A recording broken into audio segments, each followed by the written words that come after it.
I'd like to call the House Health Committee to order. Will the clerk please take the roll? Representatives Alexander, Boyd, Byrd, Clemens, Freeman, Gant, Hakeem, Hall, Helton, Hicks, Jernigan, Kumar, Marsh, Mitchell, Ramsey, Sherrill, Smith, Bond, Whitson, Williams, Vice Chairman Leatherwood, Chairman Terry. Mr. Chairman, you have a quorum. Here. All righty. Thank you. I was a bit distracted there for a second. Do we have any members with any personal orders? Chairman Kumar?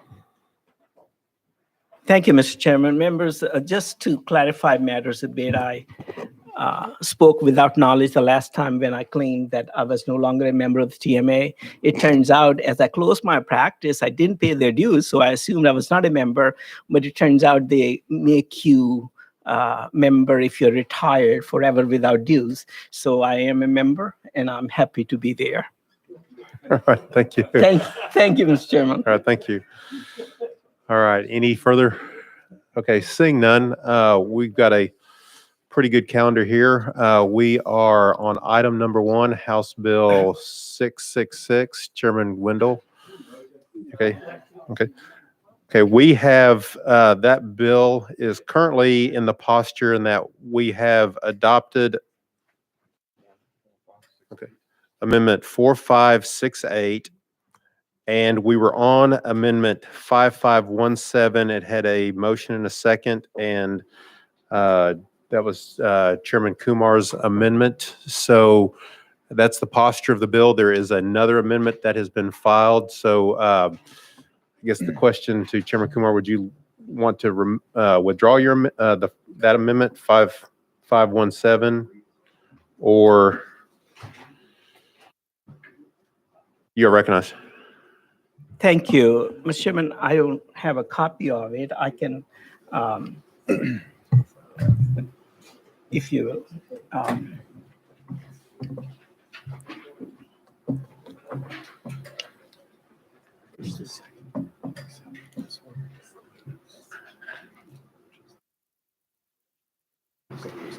So I should withdraw that then.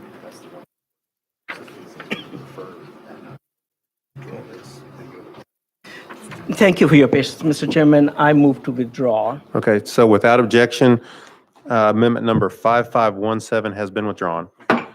Okay, that brings us to amendment 6143. Okay, Chairman Kumar, you're recognized.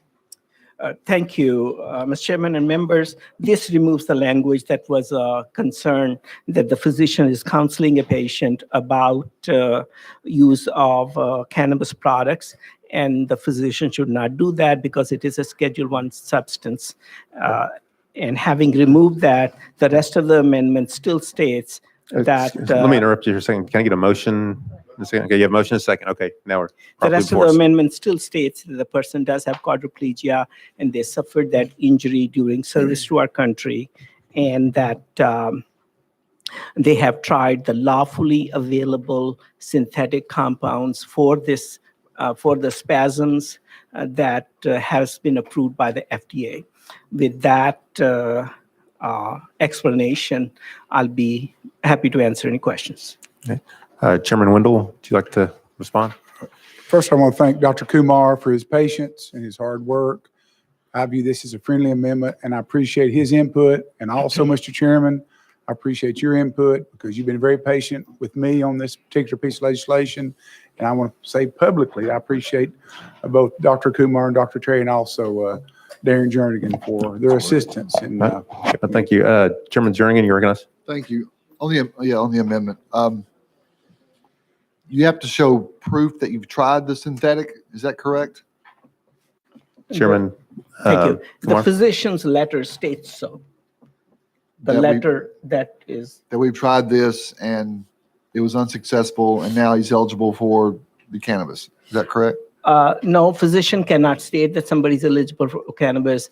The letter simply states that, one, this person has this condition, the diagnosis. And secondly, says the legally available FDA-approved remedy has been tried. It does not specify whether it worked or not, how long it was tried. It has been tried. The law makes him eligible. Correct. Okay, Yes. thank you. All right. Any further questions on the amendment? Okay, seeing none, we are voting to add Amendment 6143 to House Bill 666. All those in favor say aye. Aye. Opposed? Ayes have it. Okay, we are back on the bill as amended. Chairman Wendell, you recognize? Again, I view this as a friendly amendment, and I appreciate Dr. Kumar's hard work and patience. And I would appreciate the members' consideration. This will be a great benefit to service-connected veterans who they became quadriplegic as a result of service in the Armed Forces of the United States. And I think this is a step forward for those people, and we appreciate it. Any questions for the sponsor? Chairman Kumar, you recognize. Thank you, Mr. Chairman. Members, I need to give you an explanation and an apology. Again, our feeling was that this is a veteran who has suffered a tragic injury in service of our country. Our heart goes out to them, and we want them to be able to use everything they can for your comfort. Over the weekend, I received a call from a person whose feeling was that if I had same injury in an accident with a drunken driver, I'm not entitled to this. My tragedy is equally at that level. And I thought of other possibilities too, because it is a tragic injury, and who are we to judge in that sense? For that reason, I have very mixed emotion about the bill. I feel that I should have thought of that matter too, but I did not. And with that explanation from my heart, I'll leave it up to the judgment of the committee. Thank you, Mr. Chairman. Thank you for those words. Any further questions from the committee? Okay, seeing none, we are going to vote on House Bill 666 as amended. All those in favor say aye. Aye. Opposed? Ayes have it. The bill goes on to criminal justice. Thanks again. I appreciate it. Thank you. That brings us to item number 2 on the calendar, House Bill 778. I believe, Chairman Kumar, I believe you're running that bill. Okay, you have a motion and a second. Thank you, Mr. Chairman. This is an administration bill. It establishes a statewide collaborative practice agreement between the Chief Medical Officer of the Department of Health and the pharmacists who are administering the COVID vaccinations. It solves a problem in the sense that TennCare expects those people who are providing this service to be registered with them. On the other hand, most pharmacies are not directly registered with TennCare. So therefore, they will work through the Chief Medical Officer of the Department of Health to do so. And this agreement also includes parameters about training the pharmacists to be able to provide this service and vaccination. Thank you, Mr. Chairman. Okay, thank you. We have an amendment on that bill. I believe that came up through Health Subcommittee, Amendment 4410. You have a motion and a second. And I think you just described that amendment. So without objection, let's vote on Amendment 4410. All those in favor say aye. Aye. Opposed? Ayes have it. Okay, we are back on the bill as amended. Any questions for the sponsor? Okay, seeing none, we are voting on House Bill 778. All those in favor say aye. Aye. Opposed? Ayes have it. Bill goes on to calendar and rules. Thank you, Mr. Chairman and Thank committee. you. All right, that brings us up to item number 3, House Bill 130 by Chairman Hazelwood. You have a motion and a second. Thank you, Mr. Chairman. For those of you who've been in the General Assembly a while, you've heard me talk about this issue for a number of years now. This is a bill to bring the pay scale for our DIDS folks, our direct service providers, to bring it up to something approaching reasonable. We are now pay those folks less than $10 an hour. And I want to say, I want to be on the record and appreciate the fact that in the governor's budget, he has made arrangements for a raise up to $10.50. But even at that, it is still less than these folks could make working in fast food establishments or many other places, which would be a lot less emotionally and physically stressful. So this bill would attempt over a period by July of 24 to gradually move this pay scale up to $15. Once we reach that amount, then we would want to tie the increases to state salary increases so that these folks wouldn't get left behind again. That's basically what happened and what got us in this hole. So we want to just tie them to standard increases, but we don't want to do that until their salaries are at a more reasonable level. So with that, I stand ready for any questions. Any questions for the sponsor of the bill? Okay, seeing none, we will be voting on House Bill 130. All those in favor say aye. Opposed? Ayes have it. Bill goes on to Finance, Ways and Means. Good luck in that committee. Thank you. It does have a small fiscal note.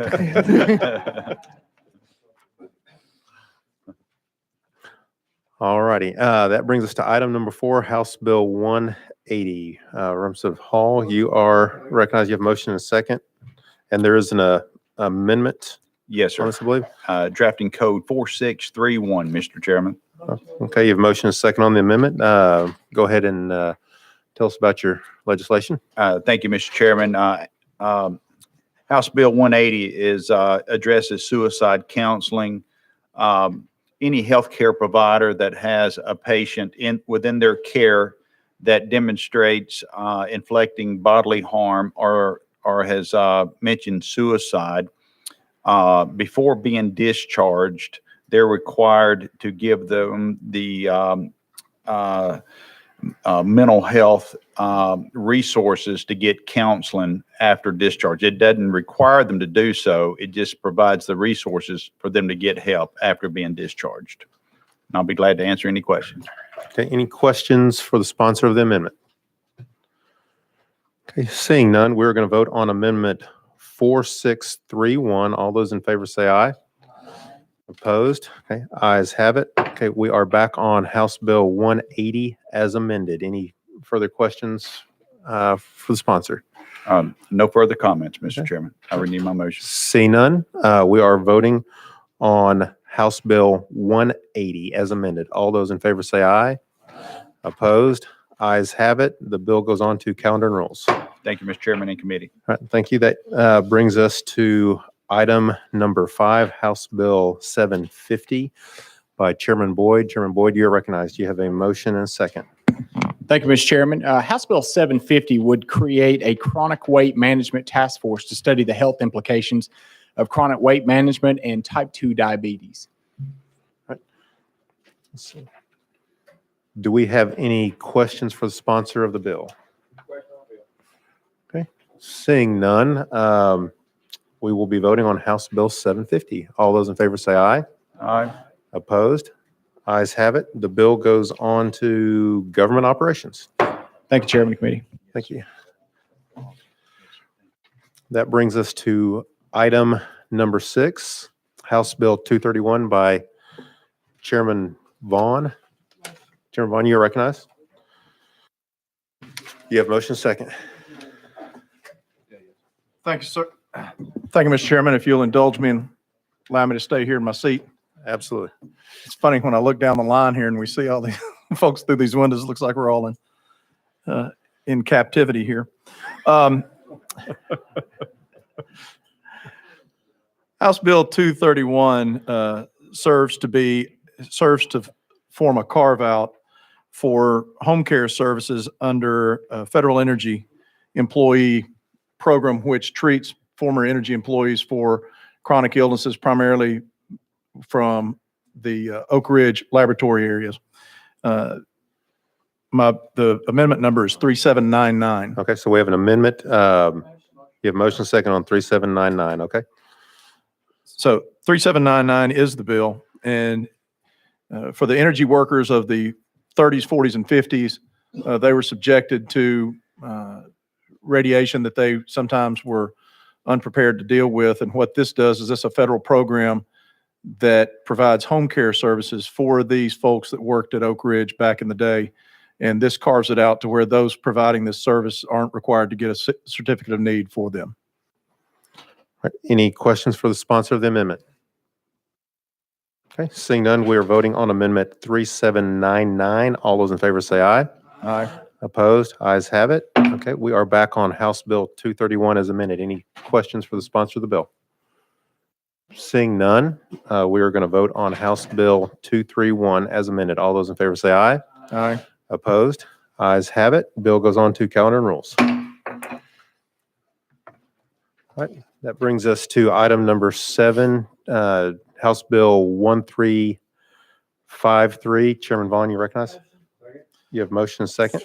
Thank you, Mr. Speaker. And on this bill, we have a House amendment that I'd like to add on, which rewrites the bill. It's drafting code 5804. All right, and for clarification, that is not the one that came out of subcommittee, but it does have the recommendations from the subcommittee. Is that correct? Yes, sir. This is, Okay, after listening to the motion- wise counsel of the subcommittee, Okay, motion second on 5804. Okay, you're after listening to the wide counsel of the subcommittee, we got together with those that had some concerns about it, and we got it addressed all those folks' concerns, and here we are. This program will allow nurse graduates, should they desire to, in the time before they take their licensing exam, up to 120 days, they can work in the hospitals. It's almost an apprentice program. It allows them to get their feet on the floor to where they understand what's actually a ward and a wing look like. They're under direct supervision of practicing nurses. And so we think this allows for retention, and it has also proven well during the pandemic to be able to have some more feet and arms and hands on those floors, assisting folks with what they need. So we're looking to make this program full-time, and that's what this bill does. Any questions on the amendment?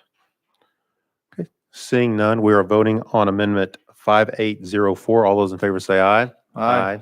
Opposed? Ayes have it. Okay, we are back on House Bill 1353 as amended. Any questions for the sponsor? Okay, seeing none, we are voting on House Bill 1353. All those in favor say aye. Aye. Opposed? Ayes have it. Bill goes on to calendar and rules. All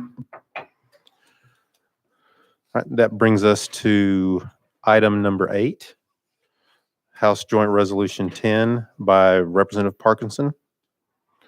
You are recognized. Thank you, Mr. Chair. If we can entertain a motion in second so that we can get your amendment on Okay. the bill. You have a On the- motion, a second.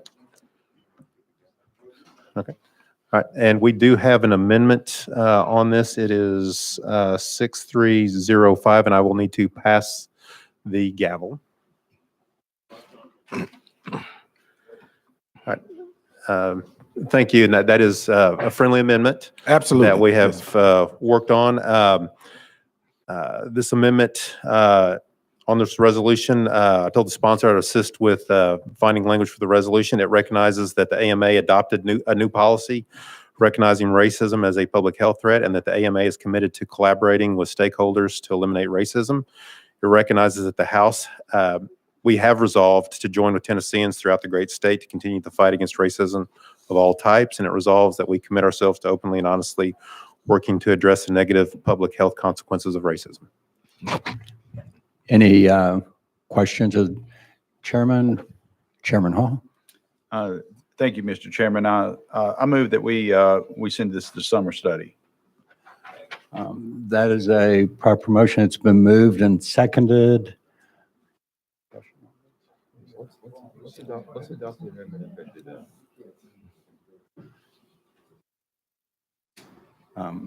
Well, yeah. Could you hold that thought for a second? Okay. Yeah. Could you withdraw that? Move the withdrawal, Mr. Chairman. All right. Thank you. Without objection, that motion is withdrawn. back on the amendment. Any questions? Question on the amendment. Question on the amendment. Without objection, we'll be voting on Amendment 6305. All those in favor say aye. Aye. All opposed? The amendment goes on. Now we are on the bill as amended. What? Bam.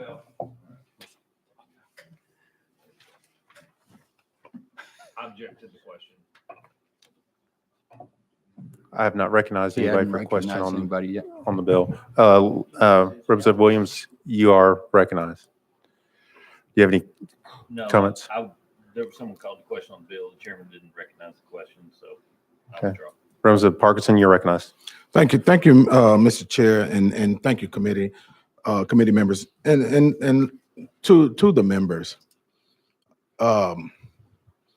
A couple of things. Let me state a couple of things. One is, I'm not running this resolution to create or present a gotcha moment. That's not what the purpose was. And when members had a little bit of heartburn, or maybe a lot of heartburn, obviously, about the way the draft was written. The draft came from legal. I just sent them the resolution that the AMA had. The draft came back from legal. And I had no issue with it being rewritten and the language being changed a little bit so that everybody's comfortable with the language. I'm not trying to make a political statement with this. The only thing that I'm trying to do is show that we as a state, we understand the harms of racism. And I think we do. And we do. There are things in motion right now, things that have been implemented to help to close these gaps in healthcare. And, whether these gaps were created intentionally or not is honestly, beside the point. Our goal is to recognize that they do exist. Some of them exist from nefarious reasons. Some of them don't. Some of them unintentional. Sometimes make keyword we can be unintentionally biased. We can. Myself, others, because we all come from different backgrounds, different upbringings, different experiences. But one thing that I do think I understand about most of us is that our intentions for making sure that making our state the best state in the union is there. Part of that also means that we have to right some areas where we have not been the best at.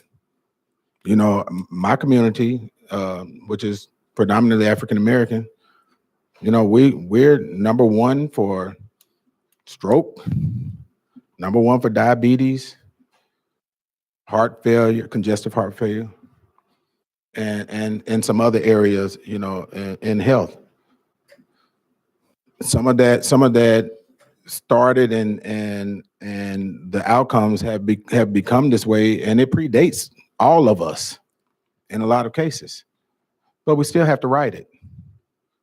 We still have to write it because when all of our communities are faring well, our entire state is faring well. Healthcare is one of our biggest, if not the biggest, budgetary item in our budget. A lot of that is because because we have areas where the attention is needed, and some of it is in those minority communities. This resolution, this is not a gotcha moment. This is us recognizing that there are some areas that we need to work on. That's why I'm perfectly fine with the rewrite of the resolution. I'm happy with it. If it gets us all on the same page to start closing those gaps, I'm with it. And I hope that the rest of the members will be okay with it also. And let's be honest, Chairman, I respect you, barber and beauty stuff, right? But this is not something that will be studied in the summer. I just hope that we can we can move this on out. And all it's saying is that we recognize what they say. And we're gonna, work to fix, whatever parts we have responsibility for that we can fix, to close those gaps in healthcare. That's it. That's all this does. And so I hope that we can move it out. Thank you. Chairman Kumar, you recognize. Thank you, Mr. Chairman. Representative Parkinson, I have an apology for you and a disagreement with you. My apology is that I did not speak up the last time. Honestly, these are difficult issues, and I was not able to gather my thoughts together. And these are difficult issues in difficult times in the sense that even good words can be misunderstood, and it can create a media and social media storm. So I was afraid to speak up. That's my apology to you. But I disagree with you, certain things that you said, in the sense that you are holding AMA to be representative of the medical profession. Only 15 to 18% of the physicians belong to AMA. 80%, more than 80% do not. And the reason is because of their policies. That I wanted to be on record to say that. From my heart, I acknowledge, the wrongs and tremendous injustices and harm to the Black community that has happened through the past in our history. There are no words to describe it, and none of us, including you, can possibly realize the reality of living in bondage and being bought and sold. None of us can possibly imagine what it would be like. I acknowledge there is prejudice and racism in American society. It has been in the past. But today, we live in the best times ever. From that point of view, we've had African-American president, the highest office in the land, and we have made tremendous strides in civil rights, certainly, and I think it is something to celebrate. Your resolution says that there is systemic bias and racism in healthcare. I have worked in this country in healthcare for 50 years, and that is not my experience. Yes, there are bad apples everywhere, but to most of healthcare workers, a person who is sick is really our call to rise. It may be he's very sick, not clean, and does not have the financial means, but God may be testing you. Most of us rise to that occasion with compassion and the best that we can do. Yes, there is inequity and there is disparity in healthcare, but you mentioned heart disease and high blood pressure. But kindly realize that may be genetic, maybe diet related, maybe socioeconomic factors, I think, play a very, very major role. Certainly, African-American patients don't do as well in treatment because of the lack of support, because of, again, socioeconomic limitations. I don't think that's because of racism. I really don't think, if you have a prejudice against me, it's not going to affect my health in that way. I just don't see that. And I will end by saying that healthcare and my profession is a noble profession. We've brought tremendous scientific advances for the good and welfare of mankind and humanity. My fellow healthcare workers have risen to unbelievable challenges during the pandemic, and how they have served. They have put themselves at risk and put their families at risk. If anything, they need our gratitude and our congratulations, and thank you for having done what they have done. I find it is unjust to imply that there is systemic bias and systemic racism within my profession. I feel that is very unfair. I disagree with you for these reasons. And all I can say is thank you for testing me, but I have gathered the courage now to vote against this resolution. Thank you. Thank you, Mr. Chairman. Thank you, Representative Parkinson, you're recognized. And thank you for that. And Dr. Kumar, thank you for for your statements. And two things, let me be clear. I am in no means attempting to disparage or show a lack of appreciation to our healthcare workers. I have another bill that I'm working on that would relieve nurses of their fees this year if we can get it passed. And so I just want you to know that, be clear on that. Secondly, no, I was not in bondage as our forefathers were. But there has been a difference in the healthcare or the treatment that has been given to people of color, and not just people of color, just poor people also. Let me qualify that. And I'm not trying to be argumentative with the doctor. I just want to make sure that, regardless of what we do with this resolution, I want to make sure that my position is clear to everyone. I was involved in the Robert Woods Johnson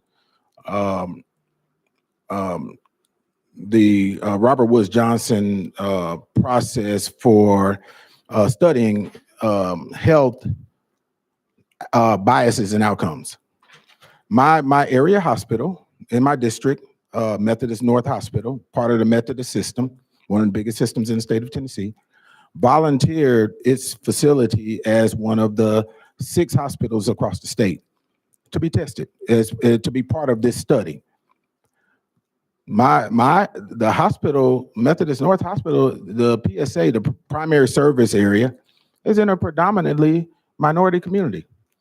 I thought it was courageous for them to volunteer to be part of this study, to put themselves on the line, and they did it. And what they found was that even them, Methodist North Hospital, was guilty of some of the disparities in treatment to minorities.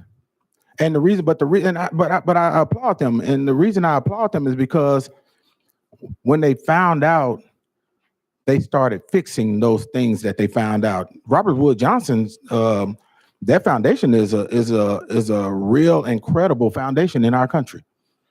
And when they did that study, there was 6 hospitals across our state, from Shelby County to Hamilton and Knox, that participated, and they found some things that they just didn't realize were happening. And that's what this resolution speaks to. I'm not saying Dr. Kumar, Dr. Kumar, I love talking to you. That we had a good conversation outside yesterday. I'm not saying that you've experienced that. I'm not saying that anybody on this dais experienced it personally, but it exists. The Methodist system in Shelby County is one of the biggest hospital systems in our state. And I'm proud of Methodist North Hospital. I am proud of them, and I am proud to have them in my district.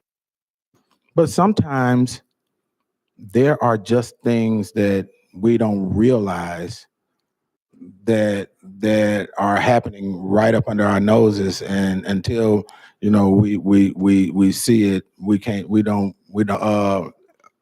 I just want to be clear, Dr. Kumar. This is nothing against the profession. You serve a very noble profession. Our colleague Robin Smith and the other healthcare professionals in here, you do. We need you.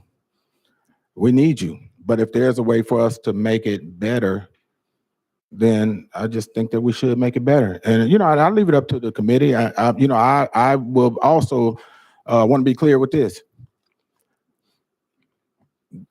I understand that the original resolution words were kind of harsh, right? They were kind of harsh. It was some stuff about, law enforcement, but that's not stuff I decided to put in there. I just sent the resolution to legal, and legal drafted it, and that's what I ran with. But that's why I'm okay with this rewrite, because it still gets to the spirit of what I wanted us to acknowledge, or us to, grasp, is that, racism does exist. It does, and we shouldn't be ashamed of it. I mean, it does. It exists. And if we have the ability to fix our part through our policies. And guess what? Some of that has already been happening. You know, the fact that the governor created this Department of Disparities in Minority Health, headed by Dr. Kimberly Lamar. The governor is already doing stuff to work on this stuff. That we wouldn't, I don't believe that we would be wasting resources if there wasn't an issue. He's appointed Dr. Kimberly Lamar, who I think the world of, and I thank Governor Lee for doing that. And, you know, because there are challenges, you know, and gaps that we have to work on to, you know, make sure all of our Tennesseans are taken care of at their highest level. And thank you. Thank you, Mr. Chair. Thank you. Representative Hall, you're recognized. Mr. Chairman, I move that we send this to summer study. Properly motion, properly second. Is there objection? There's three. Okay, there are three objections, so we will be voting on the objection. We're going to be voting on the objection to the motion. We need a roll call on the objection to the motion. Okay. Let's. Yeah. Okay, let's. We're going to take a brief recess to determine how we need to vote on this. How the process would be if we're voting up or down. Okay. Without objection.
All right, we are back in session. So the posture is that we do have a motion to summer study. There is an objection to that motion to summer study. So we need to vote on the objection. Those voting in the affirmative will be moving this to summer study. Those in the negative, is that correct? Those in the affirmative. Yes, I'm sorry, that is. That,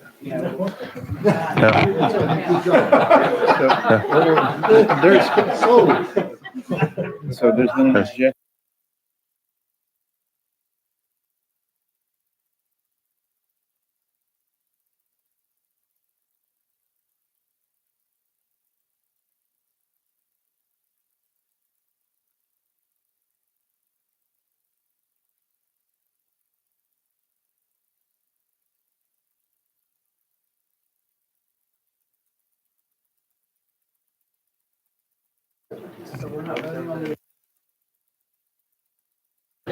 There is an objection to the motion, which means we do have to vote on the motion. Yes. And the motion is to summer study. So a yes vote is to summer study, a no vote is not to summer study. I need 3 hands for a roll call vote. Okay?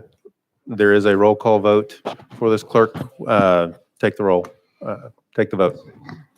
Yes to summer study, no, not to summer study. Representative Alexander. Boyd.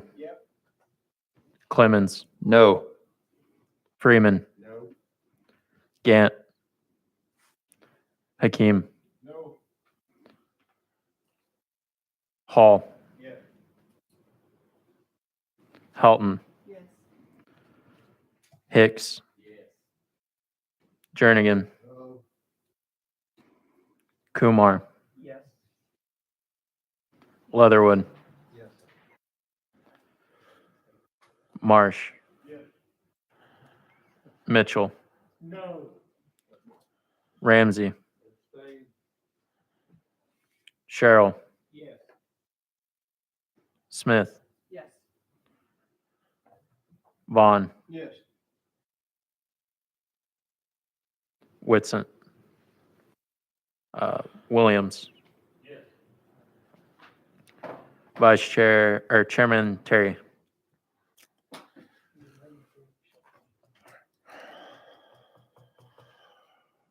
Chairman Terry. I'm going to, yes.